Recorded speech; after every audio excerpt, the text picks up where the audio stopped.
Le mental est relatif aux fonctions intellectuelles. Le mental est relatif au psychisme. Gloire à Dieu. À l'hôpital, le médecin pourrait dire que son patient a le mental comment?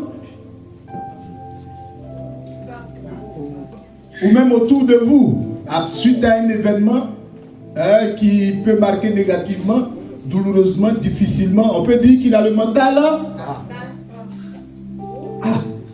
Dans le mental à quoi?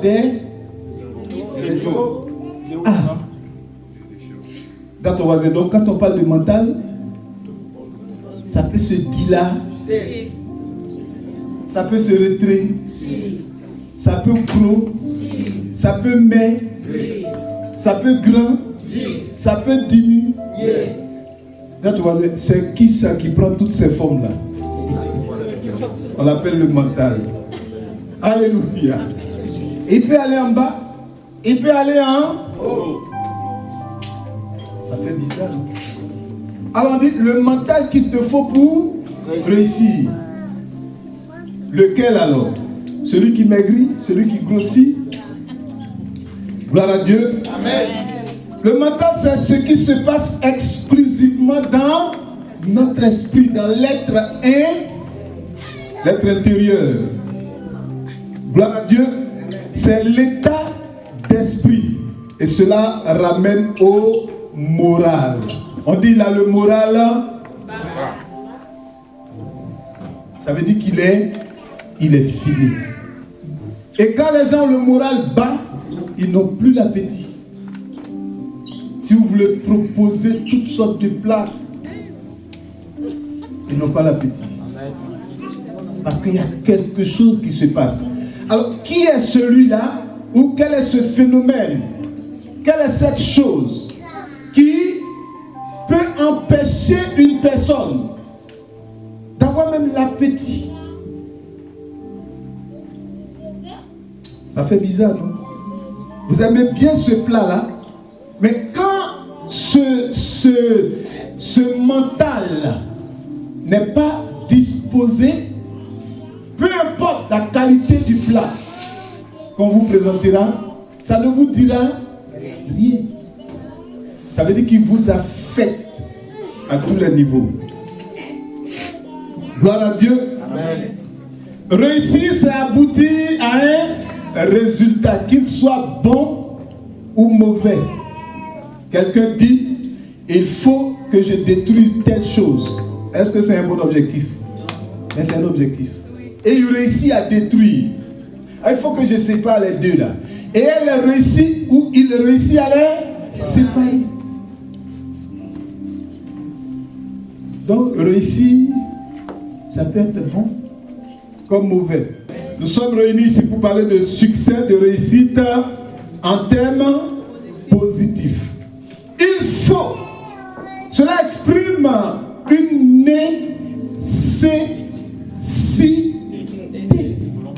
nécessité. Vous voyez comment vos pasteurs vous aiment? La nécessité de réussir. Dis nécessité. Une indispensabilité. On ne peut pas se dispenser de cela. À l'école, on disait il est dispensé en EPS, il est dispensé en ceci ou en cela. C'est indispensable. On ne peut pas s'en priver. Gloire à Dieu. Amen. Sans quoi il y a difficulté, voire impossibilité. Sans quoi, non. On dit sine qua. Donc, la condition sans quoi, non, comme notre bien-aimé l'a dit, sans laquelle on ne peut pas. Alléluia. Amen. Gloire à Dieu. Amen. Réussir, c'est aboutir à un résultat. Comme je l'ai dit tantôt, qu'il soit bon ou mauvais, bien ou mal. Alors, dans notre cas, réussir, c'est aboutir à un résultat bon. Mais dans le cadre d'un enfant de Dieu, dans l'espace d'un enfant de Dieu, dans l'environnement d'un enfant de Dieu, dans la pensée de Dieu, réussir, c'est quoi? Je peux réussir dans la vie sans réussir ma vie. Et c'est ce que le monde propose aujourd'hui. Plusieurs réussissent dans la vie, mais ne réussissent pas leur vie.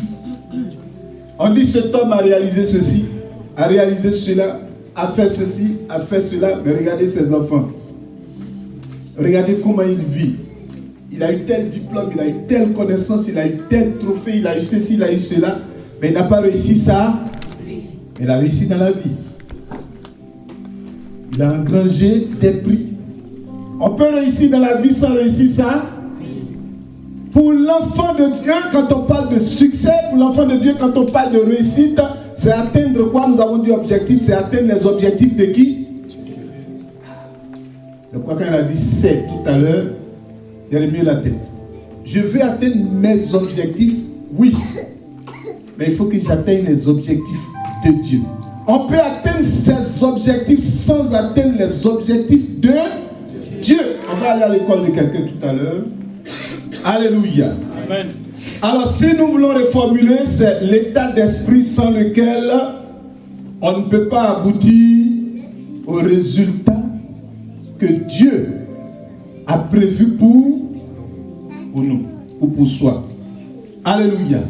Ce déclic à l'intérieur de nous. Dis à quelqu'un, dis à ton voisin, c'est la clé du succès. Le déclic. Alléluia.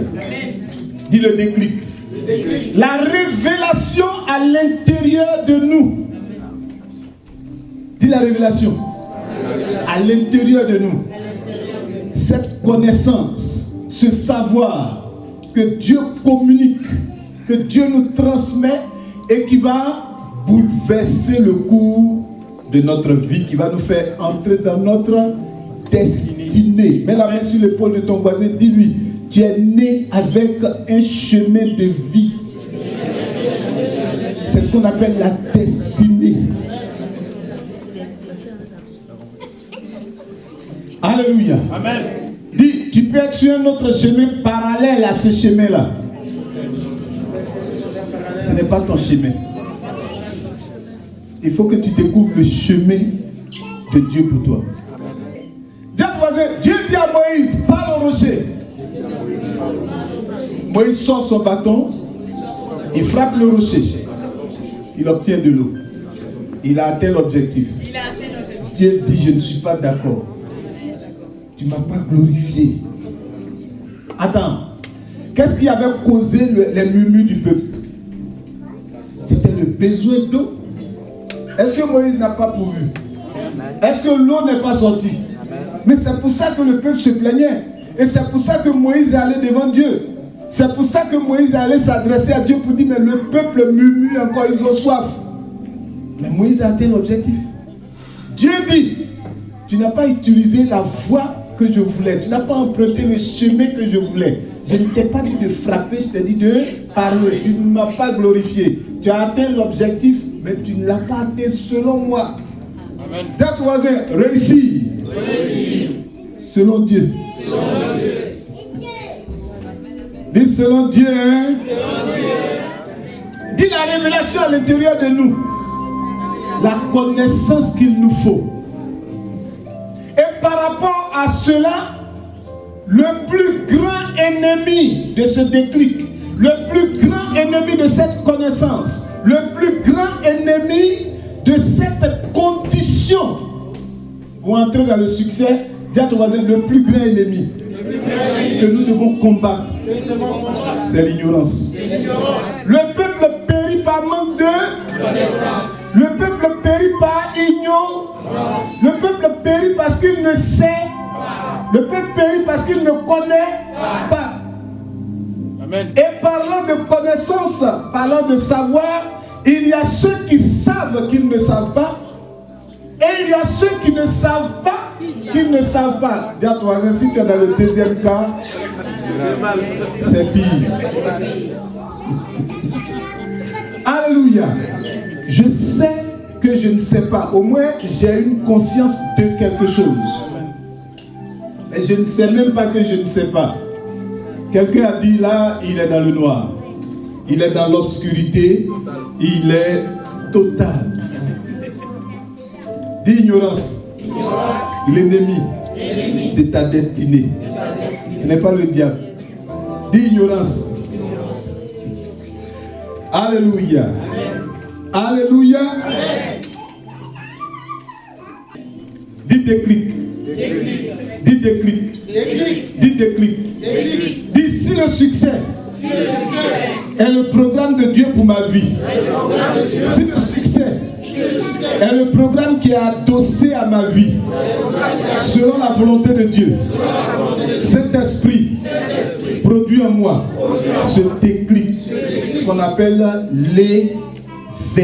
Dis l'éveil. Dis encore l'éveil. Dis encore l'éveil. L'éveil, c'est connaître et saisir la révélation que Dieu a pour notre destinée. Amen. Exode le chapitre 3. Je vais vous parler de Mi-E. M-I-E. Moïse garde les moutons et les chèvres de Jéthro. Voilà. Allons-y. Moïse faisant paître le troupeau de Jéthro, son beau-père. Donc Moïse faisait paître le troupeau de Jéthro, son beau-père. Dis à ton voisin, Moïse avait une petite vie. Il était marié. Il avait des enfants. Il avait un emploi. Un homme tranquille, quoi. Habituellement, c'est la femme qui se déplace et qui rejoint son mari. Mais Moïse, lui, il s'est déplacé pour rejoindre sa femme. Il vivait chez son beau-père. Son beau-père a pourvu à un emploi pour lui. Il était trop à l'aise. Il lui donne sa fille, il lui donne du travail. Moïse vit chez lui. Sa vie était trop facile. Il n'aime pas ça. Moïse a réussi.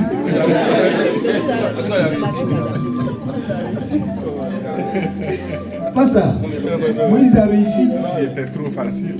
Jéthro demande à Séphora, où est cet homme dont tu me parles? Déjà, il est resté au pied, il va le chercher. Moïse arrive, Jéthro dit, je te donne ma fille. En fuyant l'Égypte, il est parti à une dot. Il avait quoi pour payer la dot? Il dit, bon, tu la prends si tu veux, tu vas travailler après pour, je te donne ma fille. Et là, apparemment, tu es étranger, là. Donc, tu n'as pas de domicile ici. Bon, tu restes chez moi. Et là, tu es fugitif, là. Bon, je te donne un emploi, tu t'occupes de, tu es berger à partir d'aujourd'hui. Alléluia. Donc, il a formé Moïse, et parce qu'en Égypte, il n'était pas berger. Hein. Il était tranquille au palais. On l'a élevé comme prince. Jéthro va le former, il va lui donner du travail. Moïse a réussi. Pendant 40 ans, il travaille. Il a peut-être mis quelque chose à la banque. Bon, il n'y avait pas de... Je suis en train d'actualiser la chose. Hein. 40 ans plus tard, le Seigneur se révèle à Moïse pour dire, Moussa, c'est bien, mais ce n'est pas le programme que j'ai pour toi. Tu dois réussir selon moi. Amen. Dis le mental qu'il te faut. Le mental qu'il te faut. Dis M-I-E. M-I-E. Dis l'éveil. Dis la connaissance. Dis la révélation de la volonté de Dieu pour toi. Moïse aurait réussi sa petite vie avec sa petite famille. Il serait mort et il serait resté anonyme. Mais quand Moïse entre dans le succès selon Dieu, je suis en train de parler de lui ce soir. Quand tu vas entrer dans le succès selon Dieu, il y aura un impact. Alléluia. Amen. Mais si tu n'entres pas dans le succès selon Dieu, ce succès-là n'aura pas d'impact. Ça sera juste pour toi. Et peut-être pour un petit club, un petit groupe. Mais Dieu voudrait... La volonté de Dieu n'est pas que tu sois béni. La volonté de Dieu est que tu sois béni et que tu deviennes une source vivante. Amen. Amen. Parce qu'il y a des sources qui ont tari. Hein? Donc je suis content qu'on ait ajouté source vivante. Parce qu'il y a aussi des missions source. Point. Dis la source vivante ne tarit pas. Et cette source vivante ne tarira pas au nom de Jésus. Parce qu'elle est vivante par la vertu du Saint-Esprit. Par la puissance du Saint-Esprit. Et tous ceux qui y entrent sont impactés par cette vie. Alléluia. 40 ans plus tard, Dieu va se révéler à Moïse. Pendant qu'il était au boulot, pendant qu'il était au travail, pendant qu'il était à sa profession, pendant qu'il était dans son job. Si. Bon, quelqu'un a dit bon. Pendant qu'il était dans son job. Pendant qu'il était dans son job. Si. Dieu se révèle à Moïse et lui dit quoi? Là, l'ange de l'Éternel lui apparut dans une flamme de feu, au milieu d'un buisson. Amen. Alors verset 7. Amen. Verset 7. Oui. L'Éternel dit, j'ai vu la souffrance de mon peuple qui est en Égypte. Et j'ai entendu les cris que lui font pousser ses oppresseurs. Car je connais ses douleurs. Je suis descendu pour le délivrer de la main des Égyptiens. Et pour le faire monter dans ce pays, dans un bon et vaste pays, dans un pays où coule le lait et le miel, les lieux qu'habitent les Cananéens, les Étiens, les Amoriens, les Phéréziens, les Héviens, les Jébusiens. Oui. Voici les cris d'Israël sont venus jusqu'à moi. J'ai vu l'oppression que leur font souffrir les Égyptiens. Maintenant, verset 10. Maintenant, quand Dieu a fini de dire tout ça, va. Il dit, va. Demain, maintenant, va. Je t'enverrai auprès de l'année prochaine, va.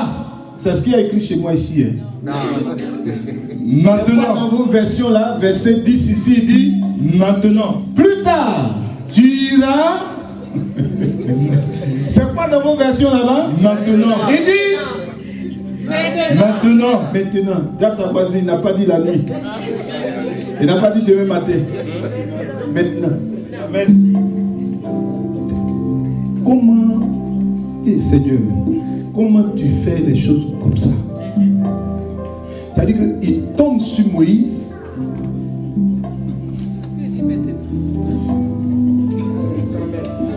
Jacques ta voisine, c'est parce que tu penses qu'il va te donner du temps.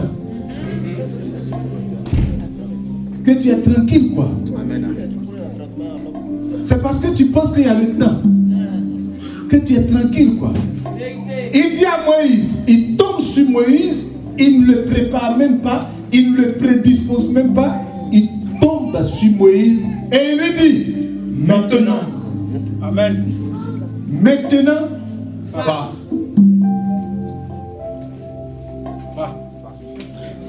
Le Seigneur va te faire changer de direction. Amen. Il va te faire changer de route. Amen. Le Seigneur va te faire changer de chemin. Amen. N'aie pas peur. Ah mais, il y a quoi, tu as changé de... Ah bon, c'est Dieu. Alléluia. Amen. Dans le va de Dieu, il y a bénédiction. Amen. C'est douloureux quelque part, mais il y a bénédiction. Amen. Dieu se révèle à Moïse. Il lui présente le tableau. Il dit, j'ai un besoin. Mais il peut régler ça. Sérieusement, Dieu peut régler ça, non? C'est qui Pharaon? C'est qui Pharaon? Avant Moïse, il s'était déjà révélé à un Pharaon. Le Pharaon qui, parce qu'Abraham a eu un peu faim et qu'il s'est rendu chez lui a arraché sa femme. Ça peut arriver qu'un enfant de Dieu soit dans le besoin. Il faut faire attention quand un enfant de Dieu est dans le besoin et qu'il vous sollicite. Parce qu'Abraham est dans le besoin et qu'il va solliciter Pharaon. Pharaon profite pour lui arracher sa femme. Dieu lui a rendu visite. Une petite visite de courtoisie. Quand Pharaon est sorti de là, il a dit à Abraham, toi, tout ce qui a été en contact avec toi. Même la servante qui s'est occupée de Sarah, prends tout. Je ne veux même pas de traces ici, allez-y. Amen. Amen. Ce Dieu-là qui s'est révélé à Abraham des années, des siècles en arrière, ne peut pas se révéler à Pharaon, il va libérer son peuple. Dis à ton voisin, je disais tout à l'heure quand on venait, on n'étudie pas Dieu. On peut étudier sa parole. Tu ne peux pas le connaître. Il se révèle et la révélation est progressive. Et la révélation ne sera parfaite qu'au ciel. Peut-être que tu vas le connaître partiellement. Alléluia. Amen. Dieu n'étudie pas Dieu. Mais est-ce que tu ne peux pas aller te révéler, tu vois, non?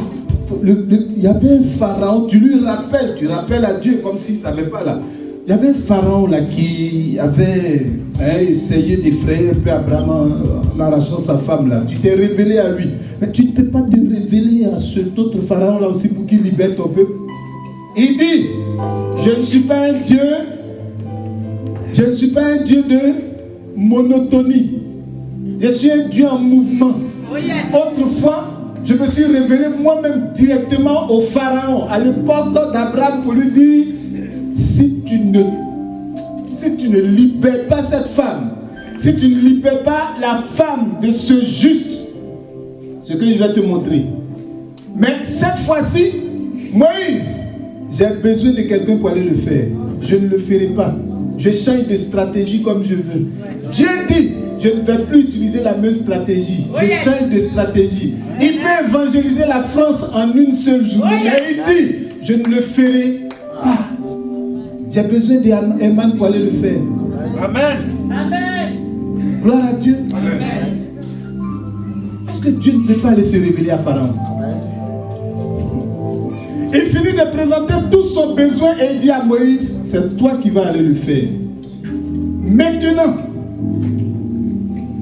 c'est-à-dire, il n'a même pas informé le beau-père de Moïse. Dieu n'a pas informé Jéthro pour lui dire, bon, le petit que tu as employé là, j'ai besoin de lui. Ton gendre là, j'ai besoin de lui. À votre avis, à qui est-ce que Moïse a confié les moutons? Allô, allô? En fait, quand Dieu a son programme, tu as ton voisin, les autres programmes, ce n'est pas son programme. Quelqu'un a dit, parmi les attributs de Dieu, ajouté bizarre. Il est...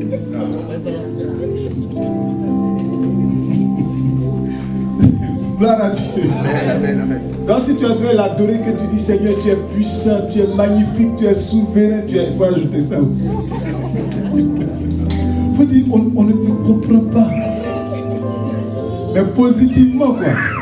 Tu es ce Dieu qu'on ne peut pas comprendre. Qu'on ne peut pas finir de comprendre. Tu es insondable.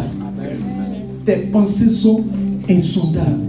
Mais quand il a un problème, mais tout le reste n'est pas son problème. Le jour où Jésus disait à la légion, dans l'armée romaine, ce sont des centaines de soldats. Quand Jésus disait à cette légion, donc à ces centaines de démons d'aller se jeter dans le troupeau là, il n'a pas pensé aux gens qui les élevaient là. Ils vont vivre comment, ils vont manger comment. Mais c'est de ça qu'ils vivaient. Ça, tu vois, le programme de Dieu. Il s'en fout du programme des hommes. Son programme. Amen. Dit il est Dieu. Ce n'est pas un dictateur, mais il est Dieu. Amen. Quand il a dit là, il a dit. Ce n'est pas de la dictature. Il faut obéir. Moïse, arrange-toi. Comment tu vas dire à Jéthro que le programme a changé? Mais maintenant, va en Égypte. Va gérer ce dossier. Alléluia. Amen. Dis la mission. La mission. Le premier élément, c'est de découvrir sa mission. Yes. Gloire à Dieu. Le premier élément, c'est de découvrir sa mission. Quand j'ai découvert que c'est pour ça que je suis venu sur la terre, j'ai de la joie. Je suis tranquille. Dis la mission. Dis prêcher. Dis parler de Dieu. Dis servir Dieu. Dis s'occuper des âmes. Dis paître les brebis. Alléluia. Quand vous découvrez votre mission, vous êtes tranquille. Quand vous découvrez votre mission, vous avez la paix. Quand vous découvrez votre mission, ça coule. Il t'assiste, il t'anime d'une force tellement extraordinaire. Alléluia. Amen. Est-ce que quelqu'un est là? Amen. Dis mission. Dis mission. Plusieurs flottent encore dans leur vie. Plusieurs flottent encore même dans la maison de Dieu parce qu'ils n'ont tout simplement pas encore découvert leur mission. Plusieurs tournent encore en rond parce qu'ils n'ont pas encore découvert leur tâche à accomplir. Parce qu'ils ne savent pas encore ce à quoi le Seigneur les a appelés. À votre avis, pendant que je suis en train de prêcher là, quelqu'un entre et il dit, nous sommes venus te chercher, le gouvernement dit de venir te chercher, désormais tu seras ministre de la République. C'est une bénédiction, mais ce n'est pas une bénédiction. Je vais ou je ne vais pas. Ça dépend.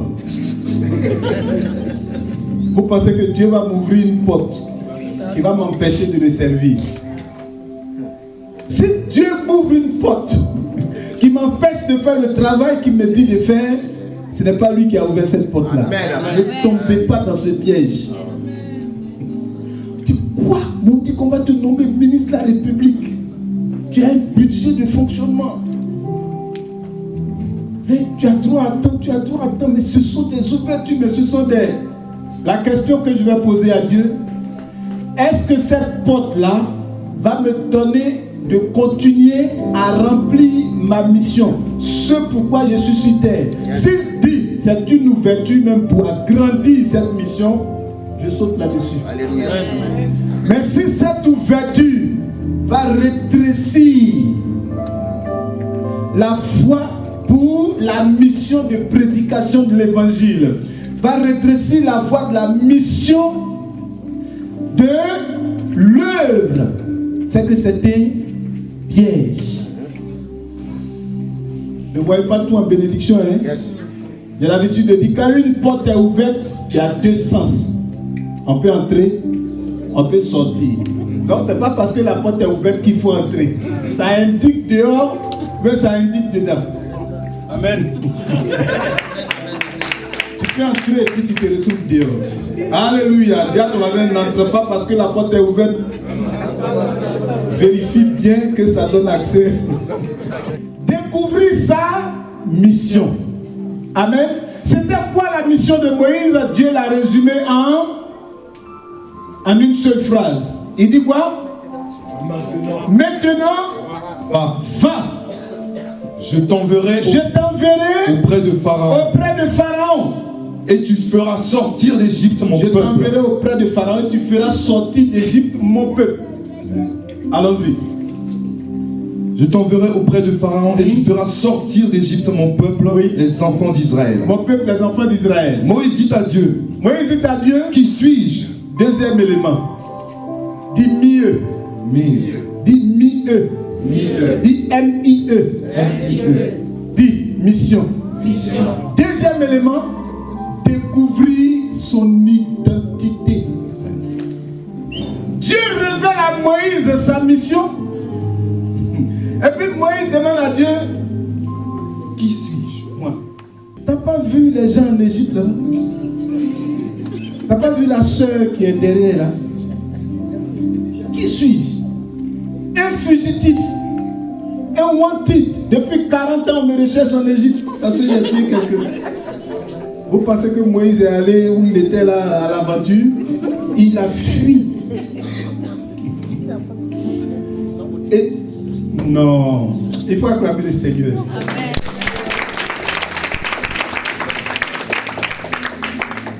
Pasteur, on ne peut pas connaître, on ne peut pas le connaître. Parce que j'ai tué quelqu'un quelque part. Et puis, tu tu m'appelles et tu me ramènes au même endroit. Comment tu peux créer des provocations? C'est-à-dire que moi-même à la place de Moïse, j'allais dire à Dieu, attends, tu me veux quoi au juste? Donc je suis chez Jéthro ici tranquille, petit travail, petit boulot, ma petite femme, ma petite famille, ça ne te plaît pas, donc tu veux qu'on me tue. Tu ne peux pas m'envoyer ailleurs. Un homme de Dieu disait qu'au temps où ça chauffait encore en Colombie, le Seigneur se réveille à lui, lui dit tu vas aller en Colombie. Tu savais que toi tu voulais ma mort. Comme jusque-là on ne m'a pas encore tué. Mais il est allé en Colombie, ça s'est bien passé. Amen. Comment est-ce que je parle à la source vivante? Amen. Si tu ne sais pas qui tu es, si tu ne découvres pas qui tu es, il y a un problème. Quand le Seigneur dit à son serviteur, va en Colombie, il pense au FARC. Il pense à toutes ces mafias, la drogue. Il pense à cette tuerie. Gloire à Dieu. Il ne pense pas à son identité.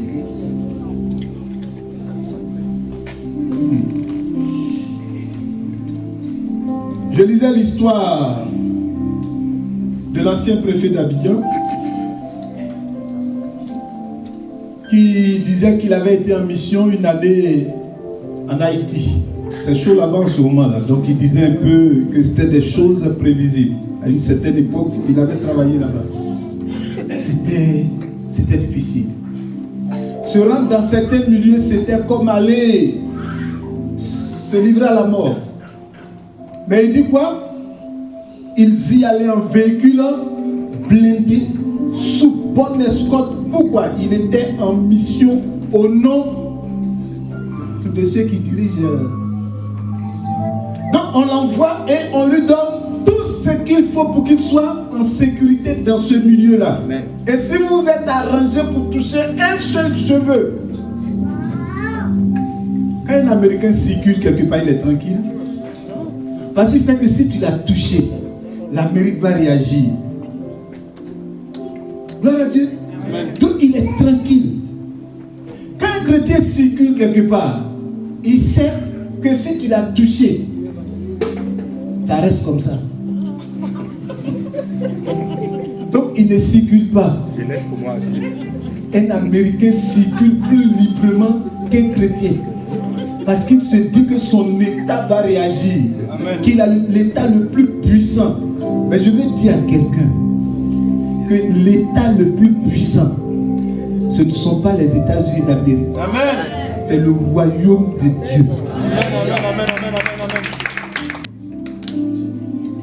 Est-ce que vous avez étudié un peu l'histoire de l'Église?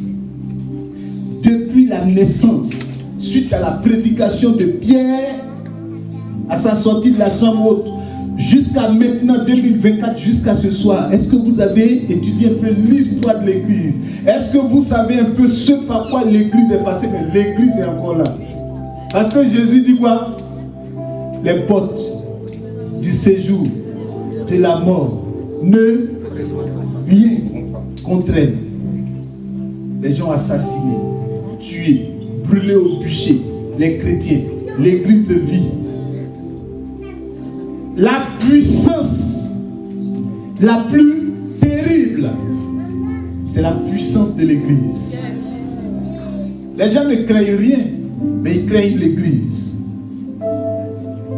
Faites vos incantations à côté, ça ne va pas déranger quelqu'un. Commencez à prononcer le nom de Jésus, ça va déranger. Alléluia. Amen. Quand le Seigneur nous envoie en mission, sa puissance nous accompagne. Amen. C'est cette identité que nous avons. Et c'est avec cette identité que nous devons nous déplacer. Si je pense que c'est Yahweh Basile qui est en train d'aller à tel endroit, ce sont ces pensées-là qui vont me faire trembler. Mais si je sais que je ne suis qu'un canal, dis, le Seigneur est esprit. Dis, le Seigneur est esprit. Et moi je suis corps. Il est mon esprit et je suis son corps. Dis partenariat. Le Seigneur veut se rendre où? Donnez-moi un quartier ici. Grigny. Hein? Grigny. Grigny. Grigny. Le Seigneur veut se rendre à Grigny. Il est esprit. Il veut aller parler aux gens là-bas. Il se sert de qui? Comment tu t'appelles? Hervé. Il va utiliser le corps de l'évangéliste Tapé et puis il s'en va. Donc qui s'en va? C'est le Seigneur qui s'en va. Tu n'es qu'un canal, tu n'es qu'un vase, tu n'es qu'un instrument. Le Seigneur s'en va. C'est le Seigneur qui s'en va. Amen. Alléluia. Amen. Les rois de ce monde envoient quelqu'un en mission et il est sous escorte. Amen. Et le Seigneur t'envoie et il n'y a pas d'escorte. C'est faux. Amen. Dis escorte. Une bonne escorte. Un jour, alors qu'Élisée était avec son serviteur, le serviteur sort le matin et il se rend compte que l'armée de Syrie avait envahi tout le coin. Dans sa frayeur, il va appeler Élisée. Maître, nous sommes morts.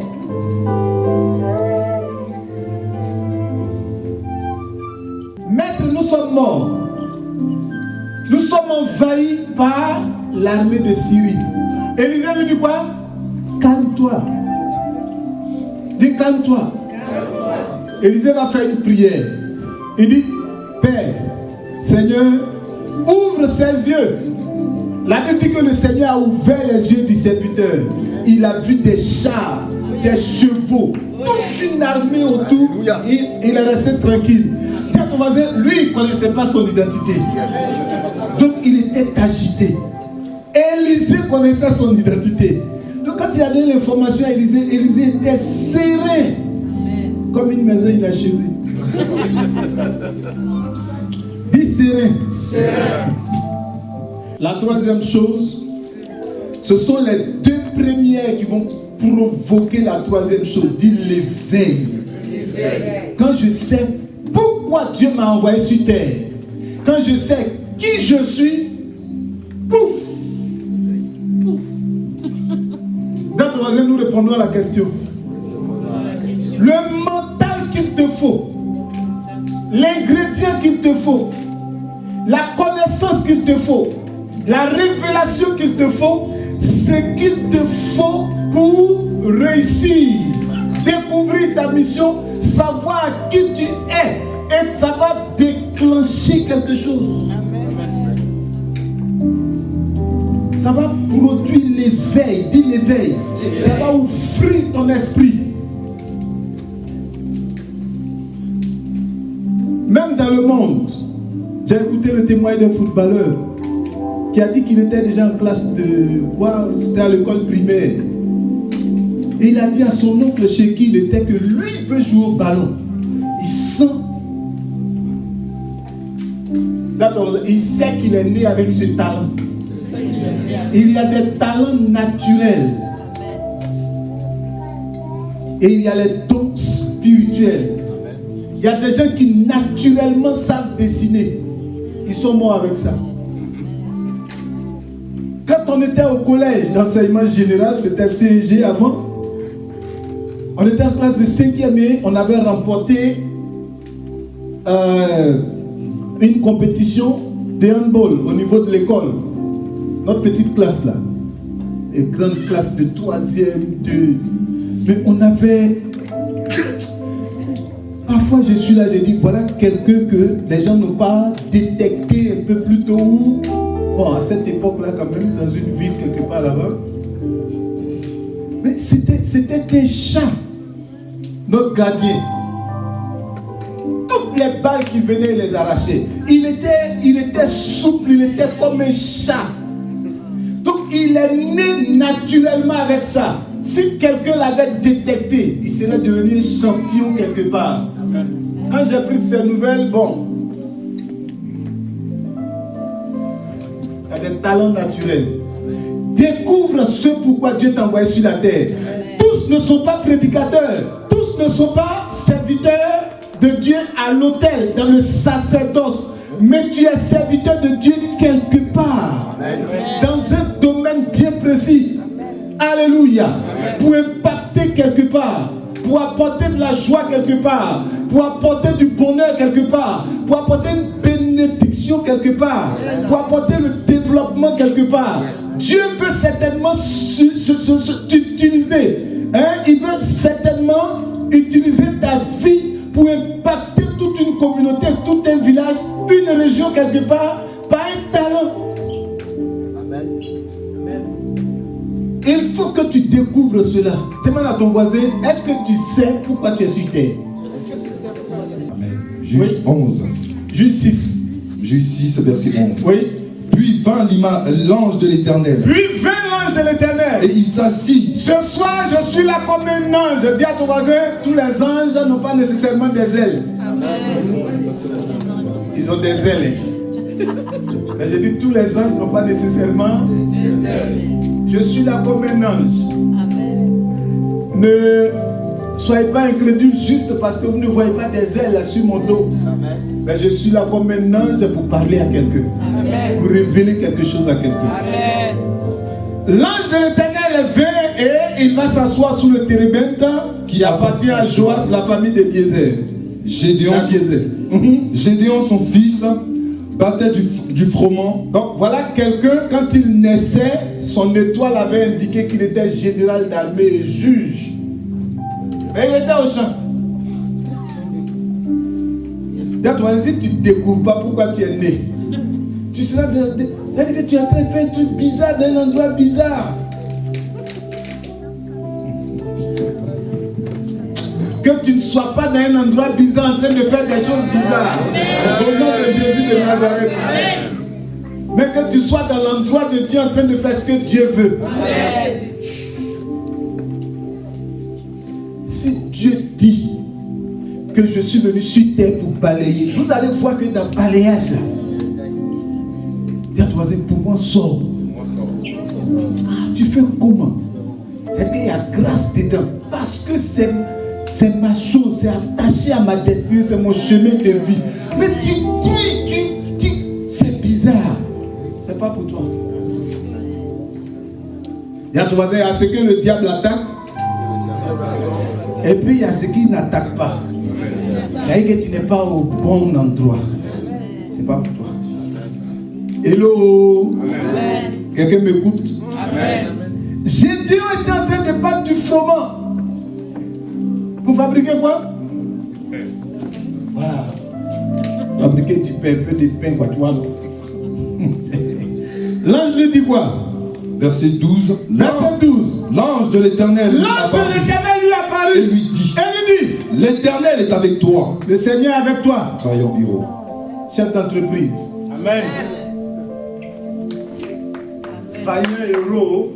Moi, avec le froment ici, un peu de farine, un peu de choses là. Moi, héros, vaillant héros. Moi. Verset 13. Verset 13. Gédéon lui dit. Gédéon lui dit comme Moïse. Qui suis-je? Gédéon aussi dit comme Moïse. 5 minutes. Ah, mon Seigneur. J'aime toi à la fois de prendre ça. Voilà, parce que les gens lisent et disent. Ah, non, hein?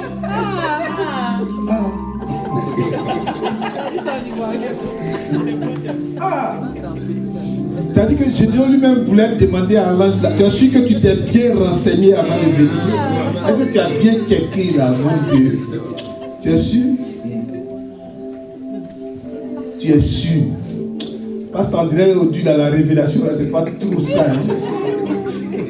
Et tu as bien prié, parce que tu es en train de méditer un moment. Ah! C'est quelle salutation ça? Tu m'as trouvé au champ, tu viens normalement, tu dois me dire, si tu penses que tu me connais vraiment, tu devais dire, salut Gédéon, descendant d'Abiézer, grand planteur, batteur de froment.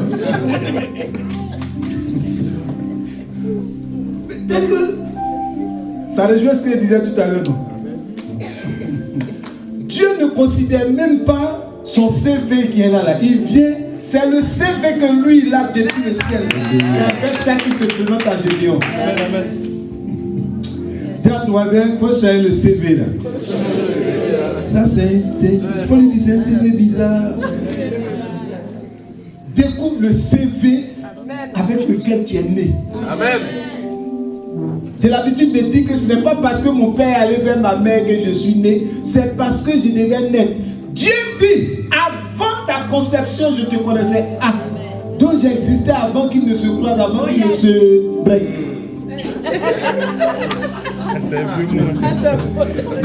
Tu existais avant que ton papa ne croise ta maman. Tu existais avant qu'il ne lui dise waouh. Tu étais déjà dans le programme de Dieu. Ce n'est pas quand tu es né que le Seigneur a appelé son conseil pour dire bon, écoutez, Grâce vient de naître, bon, qu'est-ce qu'on fait pour elle? Il avait déjà pourvu avant ta naissance. Il avait déjà ton programme avant ta naissance. Découvre ce programme-là au nom de Jésus. Amen. Oui, il lui dit quoi? Mon Seigneur, si l'Éternel est avec nous, si Dieu est avec nous là, si Dieu est vraiment avec nous, pourquoi toutes ces choses nous sont arrivées? Pourquoi toutes ces choses sont arrivées? Dans son développement, même il va aller jusqu'à dire qu'il vient d'une petite famille, une famille inconnue. Mais c'est parce que tu viens d'une famille inconnue que le Seigneur voudrait que cette famille-là soit rehaussée. Amen. Tu ne viens pas d'une famille inconnue. Ma Bible me dit, je vous donne un exercice pour demain, c'est dans le Nouveau Testament, j'ai déjà fait beaucoup. Ma Bible me dit que toutes les familles sur la terre disent leur nom de Dieu. Demain, je vais le verser. Amen. Donc Dieu connaît ma famille. C'est pas à moi de lui dire non, j'ai une petite famille, ma famille est ceci, ma famille. Dieu connaît ma famille. J'ai quel renseignement encore lui donner sur ma famille? Pourquoi nous sont-elles arrivées toutes ces choses? Si Dieu est avec nous, Dieu est avec vous, mais ces choses sont arrivées parce que vous ignorez votre identité. Yes. Vous semez et Madian vient récolter à votre place. Vous travaillez et quelqu'un moissonne à votre place parce que vous ne connaissez pas votre identité. Celui qui connaît son identité, il va s'aimer. Quand tu vas aller moissonner à sa place, quand tu vas il va te ballon. Je reviens ici. Que Dieu nous bénisse. Amen. Que Dieu nous bénisse. Dis, c'est pas notre introduction. Dis introduction. Dis quoi introduction? Dis demain. On va voir des écoles pratiques. Des gens qui ont connu ce déclic et ce que ça produit dans leur vie. Amen. Alléluia. Amen. Dis encore mission. Dis identité. Dis éveil. La mentalité qu'il te faut, le mental qu'il te faut, la connaissance qu'il te faut, le déclic qu'il te faut, cet ingrédient, cet élément qu'il te faut pour avoir du succès. Alléluia. Gloire à Dieu. Et puis on aura des exemples pratiques. Que Dieu nous bénisse encore.